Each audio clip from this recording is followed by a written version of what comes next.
नमस्कार, आप देख रहे हैं जनता टीवी। मैं हूं आपके साथ मंत्र पाठी। बुलेटिन में रुक करेंगे 2 मिनट में 10 बड़ी खबरों की ओर। प्रधानमंत्री नरेंद्र मोदी का संभावित उत्तराखंड दौरा, 11 अप्रैल को देवभूमि में कर सकते हैं महारैली। बीजेपी प्रत्याशियों के समर्थन में जनसभा को करेंगे। रुद्रप्रयाग के जखौली में सीएम धामी की जनसभा, बीजेपी प्रत्याशी अनिल बलूनी के समर्थन में मांगा वोट। विपक्ष पर जमकर साधा निशाना। जेपी नड्डा के हरिद्वार दौरे पर पूर्व सीएम हरीश रावत ने साधा निशाना। बोले, नड्डा का हरिद्वार दौरा फेल, कांग्रेस को चुनावों में मिलेगी जीत। हरिद्वार में कांग्रेस के मुख्य चुनाव कार्यालय का हुआ उद्घाटन। पूर्व सीएम हरीश रावत संग कांग्रेस उम्मीदवार वीरेंद्र रावत रहे मौजूद। हरीश रावत ने बीजेपी के 400 पार नारे को बताया फर्जी। हल्द्वानी में जिला निर्वाचन अधिकारी वंदना सिंह ने कंट्रोल रूम के मैस का किया निरीक्षण। कंट्रोल रूम में खाने की गुणवत्ता को लेकर आ रही थी शिकायतें। सुरक्षा अधिकारी को गुणवत्ता का ध्यान।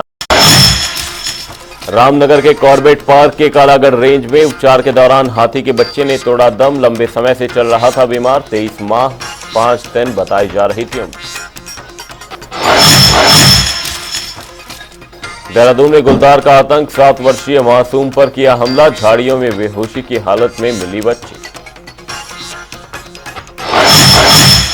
रुद्रपुर में शॉर्ट सर्किट के चलते फुटवियर और गारमेंट की दुकान में लगी आग। कड़ी मशक्कत के बाद फायर ब्रिगेड ने आग पर पाया काबू। आग से हुए नुकसान का किया जा रहा आकलन। रामनगर में पुलिस को मिली सफलता। गैंगस्टर एक्ट के फरार चल रहे 2 आरोपियों सहित 5 आरोपियों को किया गिरफ्तार। कब्जे से बरामद किए 5 अवैध तमंचे और कारतूस। चंपावत में मतदान कार्मिकों को दिया जा रहा प्रशिक्षण। नोडल अधिकारी ने दी सख्त हिदायत, किसी भी तरह की गलती नहीं की जाएगी माफ।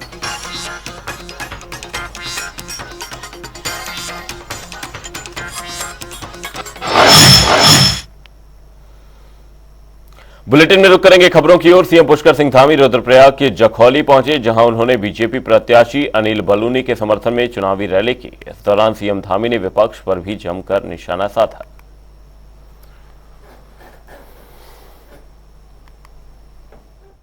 जिस वीर जाबाज ने पूरी दुनिया को हिला दिया, शौर्य और पराक्रम की पराकाष्ठा की, उसके बारे में कांग्रेस के लोगों ने कितने अपमानजनक शब्द कहे, ये हमको भूलना नहीं चाहिए। कभी भी कोई कांग्रेस के लोग ऐसे तो वोट मांगने आएंगे ही नहीं। कोई आ रहा है क्या वोट मांगने? कहीं किसी गांव में नहीं देखा होगा आपने। कोई नहीं आने वाला है, क्योंकि उनके अंदर सामर्थ्य नहीं। उनके बड़े बड़े नेता इस बार चुनाव ही नहीं लड़ना चाहते थे। जो भी लड़ रहे हैं उनको जबरदस्ती लड़ाया जा रहा है कि लड़ो लड़ो लड़ो लड़ो, धक्का दिया जा रहा है। कोई नहीं है उनके यहां लड़ने वाला। अभी कल ही उनके नेताजी बयान दे रहे थे कि हमारे कार्यकर्ता सुस्त हो गए हैं, हमारी पार्टी सुस्त हो गई है। मैंने, मेरे से सब पत्रकार बंधु पूछ रहे थे, भाई ऐसा क्यों कह रहे हैं?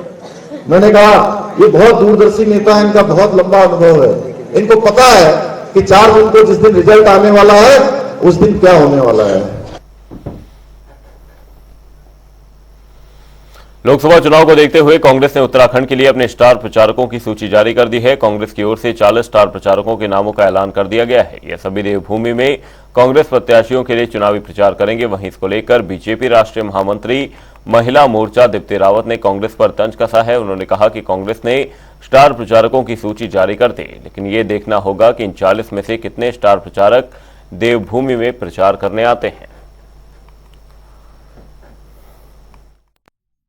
कांग्रेस ने अपनी सीटें भी कैसे डिक्लेयर करी हम जानते हैं। उनके यहाँ कोई चुनाव लड़ने के लिए तैयार नहीं था, लेकिन जबरदस्ती पकड़ पकड़ के उन्हें चुनाव लड़वाना पड़ा कुछ लोगों को। और बहुत सारे जो उनके अपने दिग्गज नेता हैं, उन्होंने सिर्फ इस प्रदेश में नहीं, देश भर में ही चुनाव लड़ने से मना कर दिया। तो हम देख सकते हैं कि क्या हालत आज कांग्रेस की है कि कोई भी उनका जो शीर्ष नेतृत्व है वो चुनाव लड़ना नहीं चाहता, हार का ठप्पा अपने सर पर नहीं लगवाना चाहता। तो आप देखिए कि अब ये स्टार प्रचारक भी कितना यहाँ आ पाएंगे। हालांकि इनको ये तय करने में बहुत समय लग गया, किसको लें और किसको नहीं लें, इनको ये नहीं था। लेकिन कौन कौन आ सकता है या रखे इसमें, इनको अलग विषय था। ज्यादा लोग नहीं, इनके पास ये थे कि रखे किसको इसमें। तो मुझे लगता है कि ठीक है, केंद्र से रखे तो हैं काफी लोग, कुछ प्रदेश से भी हैं, लेकिन केंद्र के जो लोग स्टार प्रचारक हैं, इनके शीर्ष नेतृत्व, वो कितना यहाँ आ पाएगा और उनके लिए कितने लोग ये जुटा पाएंगे, इसके लिए भी इनको 2 बार सोचकर उनको बुलाना पड़ेगा। कांग्रेस पार्टी ने लोकसभा चुनाव को लेकर अपना घोषणा पत्र जारी कर दिया है। कांग्रेस ने अपने घोषणा पत्र को न्याय पत्र नाम दिया है, जिसमें 5 न्याय और 25 गारंटी दी गई है। एक तरफ कांग्रेस प्रदेश अध्यक्ष करण माहरा ने मैनिफेस्टो को महत्वपूर्ण बताया, तो वहीं दूसरी तरफ बीजेपी इसे फर्जी बता रही है। मैनिफेस्टो का नाम ही जो है न्याय पत्र 2024 रखा गया है। इससे आप समझ सकते हैं ये क्या चीज़ें हैं, और इसमें बहुत सारी महत्वपूर्ण बिंदु हमने लिए हैं। 5 न्याय की बात है, जिसमें 25 गारंटी है जो युवाओं की न्याय से लेकर महिलाओं के न्याय तक, बेरोजगारों तक के लिए इसमें प्रावधान किए गए हैं। डिग्री के साथ ही 1 लाख रुपया और 1 साल की अप्रेंटिस। महिलाओं को, जो गरीब महिलाएं उनको 1 लाख रुपया सालाना देने की बात हुई। वहीं जो भर्ती घोटाले और इसकी खबरें आप सुनते हैं उसको रोकने के लिए, प्रिवेंट करने के लिए बड़े मेजर स्टेप लेने की बात की गई है। दूसरी तरफ असंगठित जो कारोबार है, जैसे गिग जिसको कहा गया है, जोमेटो आता है, ऊबर आते हैं, टैक्सी चलाने वाले लोग हैं, रेडी चलाने वाले लोग हैं, जो मजदूर हैं, उनके भविष्य को सुरक्षित करने की बात इसमें है। जो घोषणा पत्र होते हैं कभी भी रियलिस्टिक नहीं होते, वो केवल और केवल एक बहकावा करने वाले होते हैं, बहकाने वाले होते हैं, और इसलिए उनके घोषणा पत्र का कोई भी मूल्य नहीं है। दूसरी बात कि वो कुछ भी लिख लें, उनको पता है कि उनको जिम्मेदारी जनता देने वाली नहीं है। जो तमाम तरह के सब्जबाग जनता को दिखाने की कोशिश करेंगे, लेकिन जनता को फुर्सत कहाँ है कि अब वो कांग्रेस के बारे में कुछ विचार करें। जनता तो फैसला ले चुकी है। देखिए, कांग्रेस को पहले तो जो वो गारंटी की बात कर रही है, पहले वो अपने कांग्रेस पार्टी को बचाने की गारंटी दे दे, उसके बाद उनको और बातें करनी चाहिए। लेकिन जिस पार्टी ने आज़ादी के बाद 60-70 साल तक अधिकतम टाइम देश में राज किया, और उस कालखंड में उन्होंने सिर्फ और सिर्फ देश को लूटने खसोटने का काम किया, और जिनके बड़े बड़े नेता राष्ट्र विरोधी ताकतों का समर्थन करते हैं, राष्ट्र विरोधी कृत्यों में को समर्थन करते हैं, और राष्ट्र विरोधी ताकतों के साथ खड़े नजर आते हैं, वो देश की गारंटी की बात कर रहे हैं, न्याय की बात करें, खुद जो स्वयं न्याय नहीं कर पाए, गरीबी हटाओ का नारा दिया, लेकिन गरीबों के लिए क्या किया? केवल समाज को तोड़ने और देश को तोड़ने का काम उन्होंने इन अपने शासनकाल में किया। इसलिए देश की जनता बहुत समझदार है, और इनके कार्यकाल की जो 60-70 साल के जो उन्होंने जो कृत्य देश के लिए को कर्म किए, उनको सब आम देश की जनता को याद है। इसलिए 2024 के चुनाव में पूरे देश की जनता ने मोदी को तीसरी बार प्रधानमंत्री बनाने का संकल्प लिया है। कांग्रेस नेता हरीश रावत ने बीजेपी के राष्ट्रीय अध्यक्ष जेपी नड्डा के हरिद्वार दौरे को फेल बताया है। उन्होंने कहा कि बीजेपी कुछ भी कर ले, लेकिन कार्यक्रम में खाली कुर्सियां ही रहने वाली हैं। साथ ही क्या कुछ कहा वो आपको सुनवाते हैं, और बीजेपी के स्टार प्रचारकों से कांग्रेस के ट्विंकल ट्विंकल लिटिल स्टार कार्यकर्ता मुकाबला कर रहे हैं। इन कार्यकर्ताओं के दम पर कांग्रेस को जीत मिलेगी। इसीलिए मीडिया का एक हिस्सा जो है ज्यादातर खाली कुर्सियां दिखा रहा है। जो ईमानदार मीडिया था वो उनकी खाली कुर्सियां दिखा रहा था, और पीछे चल रहे यूं ही चल रहे ऑटो आदि को जो है उनके मेगा शो का हिस्सा बता रहा था। उनके स्टारों से हमारे ट्विंकल ट्विंकल लिटिल स्टार ज्यादा जो है गली मोहल्ले में, गांव में, बाखली में, सब जगह लोगों को प्रेरित करने का काम करते हैं। उनके जो स्टार हैं वो केवल झूठ को दोहराने का काम करते हैं, जो गप मारी हैं उनको दोहराने का, जुमलों को दोहराने का काम करते हैं। इसलिए लोग अब भाजपा के स्टारों को अनसेटल्ड करने के लिए, उनको स्टारों को जो है अपदस्त करने के लिए तैयार।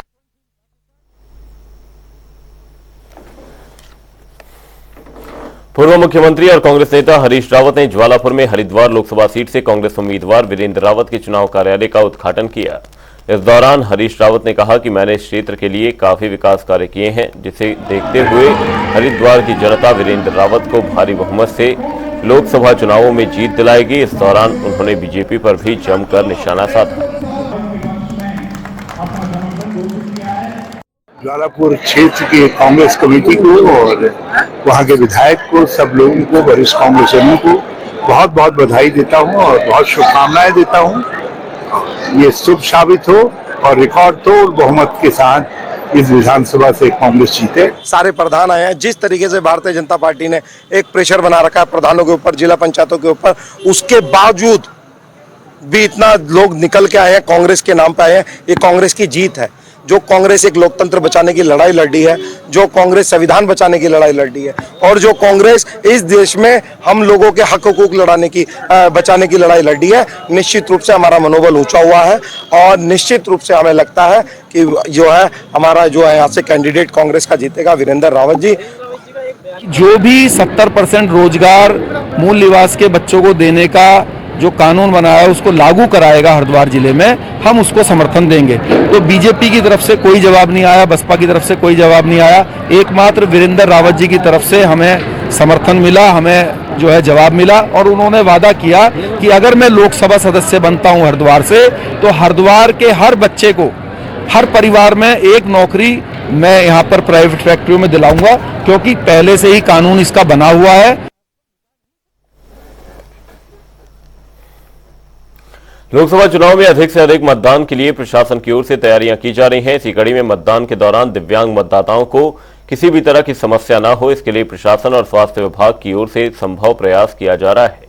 इस पर जानकारी देते हुए दून मेडिकल कॉलेज के सीएमएस डॉक्टर अनुराग अग्रवाल ने बताया कि स्वास्थ्य विभाग मतदान के दौरान आने वाली स्वास्थ्य संबंधी समस्याओं को लेकर पूरी तरह से तैयार है। उन्होंने और क्या कुछ कहा वो सुनिए। शुरू से ही इस तरह की एक हमेशा सुविधा देने की कोशिश की गई है कि दिव्यांगजनों को कम से कम परेशानी का सामना करना पड़े। तो उनके लिए हमने रजिस्ट्रेशन काउंटर भी अलग बने हुए हैं। वो उसमें हमारा जो स्कैन एंड शेयर नाम का एक प्रोग्राम चलता है, जिसके जरिए वो मोबाइल ऐप से भी अपना पर्चा बनवा सकते हैं, जिससे लाइन में बहुत कम देर उनको रहना पड़ेगा। उसके बाद डॉक्टर से सभी से हमने अपील की हुई है, पहले भी बार बार करते रहे, पब्लिक से भी अपील है। चूँकि डॉक्टर के सामने जाने में कोई हम इस तरह का प्रोविज़न नहीं दे सकते कि दिव्यांग के लिए अलग से लाइन लगाए, लेकिन ये एक मानवता के नाते सभी से अपील है कि उनको आगे आने दें और उनको पहले दिखाएं। हमने अपने डॉक्टर को भी ये एक निर्देशित किया हुआ है कि पहले दिव्यांगजनों को प्रायोरिटी दें। लोकसभा चुनावों को शांतिपूर्ण तरीके से संपन्न कराने के लिए प्रशासन ने पूरी तैयारी कर ली है। मतदान के दिन ड्यूटी में तैनात सभी सेक्टर और जोनल मजिस्ट्रेट की गाड़ियों में 3 दिनों के भीतर जीपीएस लगाए जाएंगे, जिससे गाड़ियों की लोकेशन का पता चल सके। इस पर जानकारी देते हुए निर्वाचन मीडिया नोडल अधिकारी ने क्या कुछ कहा वो सुनिए। के लिए सभी सेक्टर, जोनल, एफएसटी और एसएसटी की टीमों में की गाड़ियों में जीपीएस डिवाइस लगाई जा रही है, ताकि उनकी रियल टाइम मॉनिटरिंग हो सके, कहां पर हैं और क्या कार्रवाइयां की जा रही हैं उसको पोर्टल पे मॉनिटर किया जा सके। इसी के साथ साथ ये भी निर्देश है कि सभी विभाग, सभी सेक्टर जोनल स्वयं से अपनी जिम्मेदारी से परिवहन विभाग की मदद से एमबी इंटर कॉलेज में जो कंट्रोल रूम बना है वहाँ से और रूम नंबर 26 से जो है जीपीएस लगवा लें। इसके अतिरिक्त एक इम्पॉर्टेंट पॉइंट है कि कल तक 761 कार्मिकों के इलेक्शन ड्यूटी सर्टिफिकेट जारी कर दिए गए थे और कल तक रामनगर जो विधानसभा है उसमें 220 पोस्टल बैलेट हो गए थे।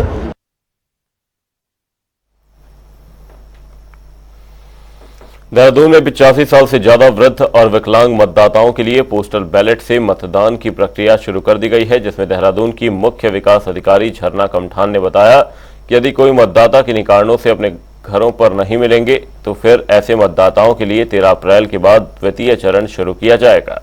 बता दें कि पूरे प्रदेश में इस समय 85 साल से अधिक वृद्ध और विकलांग मतदाताओं के लिए बैलेट से चुनाव आयोग के निर्धारित मानकों के तहत कराया जा रहा है। आज से हमारे जनपद में 85 प्लस और विकलांग मतदाताओं को घर घर जाकर के मतदान कराने का कार्यक्रम प्रारंभ हो गया है। इसमें हमारे जनपद की 10 विधानसभाएं हैं, वहां पे पोलिंग पार्टीज बना दी गई हैं। कुल 111 पोलिंग पार्टीज का गठन किया गया है। हर पोलिंग पार्टी में एक माइक्रो ऑब्जर्वर है, 2 पोलिंग ऑफिसर हैं और साथ में पुलिस सुरक्षा कर्मी और वीडियोग्राफर भी उपलब्ध कराया गया है। जनपद में कुल 85 प्लस मतदाता 12,000 है, उसके सापेक्ष लगभग 1500 मतदाताओं ने इसमें आवेदन किया है, जिनको की पोस्टल बैलेट जारी कर दिया गया है। इसके अलावा जो विकलांग मतदाता हैं 11,000, उसमें से लगभग 350 के करीब ने आवेदन किया है पोस्टल बैलेट के लिए, तो उन सभी के लिए पोस्टल बैलेट जो है जारी कर दिए गए हैं। और जो ये पोलिंग पार्टीज की टीम है, उनका आज से पहला राउंड प्रारंभ हो गया है। ये घर घर जाकर के मतदाताओं को मतदान कराएंगी। पहला राउंड जो है 5, 6, 7 को होगा और उसके बाद इन विजिट्स में भी जहां पे मतदाता नहीं मिलते हैं किसी कारणवश, तो दूसरा विजिट होगा वो 13 तारीख से 13, 14, 15 होगा। कॉर्बेट नेशनल पार्क के ढीला रेंज में कार्यरत वन दारोगा से छेड़छाड़ मामले में रेंज अधिकारी को निलंबित कर दिया गया है। वन विभाग के उच्च अधिकारियों ने रेंज अधिकारी के खिलाफ निलंबन की कार्रवाई की। बता दें कि 29 मार्च को एक महिला वन दारोगा की ओर से कॉर्बेट पार्क के ढीला रेंज के रेंज अधिकारी पर छेड़छाड़ करने का आरोप लगाया गया, जिसके बाद ये कार्रवाई की गई। 29 को हमको एक हमारे फॉरेस्टर से एक ये मिला था, कंप्लेंट मिला था कि उनके अभद्रता से काम कार्रवाई हुई है उनके साथ। तो उसको देखते हुए हमने आईसीसी कमेटी गठित किया था और जब जांच चल ही रही है और प्रथम दृष्टि देखते हुए ऑफिसर के आदेश पे उनको निलंबित किया गया है और उनको अभी कालागढ़ टाइगर रिजर्व में अटैच कर दिया गया है।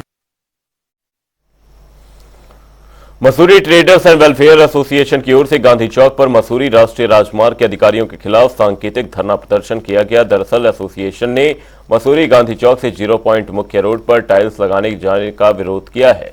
इसके साथ ही मुख्य सड़क पर मलबा और गड्ढों को ठीक करने की भी मांग की गई है। Mussoorie traders and welfare association द्वारा यहाँ पे सांकेतिक धरना दिया गया था, जो राष्ट्रीय राजमार्ग के विभाग और इनके अधिकारियों के खिलाफ है। जिनसे हमने वार्ता करी, उनको हमने बोला है कि पर्यटन सीजन सर पे आ रहा है, इस समय ये कार्य यहाँ नहीं होना चाहिए, लेकिन वो इस बात को मानने को तैयार नहीं है। और यदि उनको हम आपके माध्यम से इसको चेतावनी भी देना चाहेंगे कि यदि वो नहीं इस बात को नहीं माने और तो उनके खिलाफ उग्र आंदोलन यदि करना पड़ा, बड़े से बड़ा आंदोलन हम करेंगे। और व्यापारी सब एकजुट है, मसूरी वासी सभी लोग मिलकर उनके खिलाफ एक बड़ा आंदोलन करेंगे। अगर हमें और आगे तक जाना पड़ा तो हम हर स्तर तक उनके खिलाफ जाएंगे, लेकिन ये कार्य हम होने नहीं देंगे पर्यटन सीजन से पहले। टाइल लगाने का समर्थन कर रहे हैं? नहीं, बिल्कुल नहीं कर रहे हैं। हम टाइल लगाने का समर्थन भी नहीं कर रहे हैं और समय जो ये जिस समय ये कर रहे हैं उसका भी विरोध कर रहे हैं, क्योंकि देखिए मसूरी पिछले 2 सालों से जब भी पर्यटन सीजन आता है कभी सड़क टूट जाती है, कभी कुछ। इनसे पिछले 2 साल से यहाँ पे हमारे एक ट्रक वाले भाई की मृत्यु हुई थी, जहाँ पे वहाँ पे एक कुत्ता गिरा था, वो तो इनसे आज तक लगाया नहीं गया और नए नए कार्य कर रहे हैं। हल्द्वानी में निजी स्कूलों में एनसीईआरटी के अलावा प्राइवेट पब्लिशरों के बुक लगाए जाने के मामले में जिलाधिकारी ने कड़ा रुख अपनाया है। जिलाधिकारी वंदना सिंह ने कहा कि प्राइवेट स्कूलों की किताबों को लेकर लगातार शिकायतें मिल रही थी, जिस पर उप जिलाधिकारी को निर्देश दिए गए हैं कि सरकार की गाइडलाइन के मुताबिक निजी स्कूलों और बुक सेलरों को सरकार की गाइडलाइन के अनुरूप काम करने के लिए कहा जाए। बावजूद इसके शिकायतें मिली तो कड़ी कार्रवाई की जाएगी। स्टेशन के पास कुछ शिकायतें आई थी कि कुछ बुक सेलर्स इसमें अनियमितताएं कर रहे हैं। सभी उप जिलाधिकारियों को भी निर्देशित किया है कि अपने अपने स्तर पर स्कूल प्रबंधकों के साथ और जो बुक शॉप वगैरह हैं उनके साथ एक बैठक करेंगे। हल्द्वानी में इस प्रकार की एक बैठक हुई भी है, जिसमें जो गवर्नमेंट की नियमावली है उनके बारे में इन लोगों को समझाया भी गया है। इसके बाद भी अगर कोई अनियमितता की शिकायत सामने आती है, जिसमें अधिक दामों पर किताबें देने की या अपना कोई अलग से पाठ्यक्रम लगाने की जो नियम विरुद्ध शिकायतें हैं, उन पर प्रशासन कार्रवाई करेगा। 8 अप्रैल को होने वाले सोमवती अमावस स्नान को लेकर हरिद्वार पुलिस ने कमर कस ली है। इसी कड़ी में एडीजी लॉ एंड ऑर्डर ने हरिद्वार जनपद के सभी अधिकारियों के साथ बैठक की। इस दौरान सभी अधिकारियों को सोमवती अमावस का स्नान सकुशल संपन्न करने के दिशा निर्देश दिए गए। वहीं सोमवती अमावस के स्नान पर्व पर क्या कुछ खास तैयारी है, इसी को लेकर Anshuman ADG law and order से खास बातचीत की। हमारे संवाददाता विकास खरे ने क्या कुछ रहा इस बातचीत में, वो सुनिए।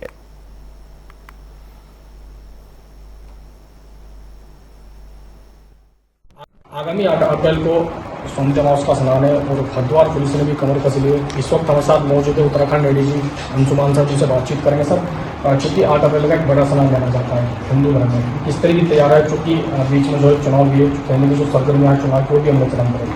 आपने बिल्कुल सही बताया। ये सोमवती अमावस्या का जो स्नान पर्व है हिंदू धर्म में बहुत मान्यता रखता है। इसमें लाखों की संख्या में लोग आकर के प्रतिभा करते हैं और उसी के क्रम में हम लोगों ने आज इस सीनियर अधिकारी जितने भी हैं जो यहाँ पे उस स्नान को सही ढंग से संपादित करेंगे, उनकी मीटिंग बुलाई थी और उनको ब्रीफिंग का कार्यक्रम व्यापक ब्रीफिंग फोर्स की कल की जाएगी।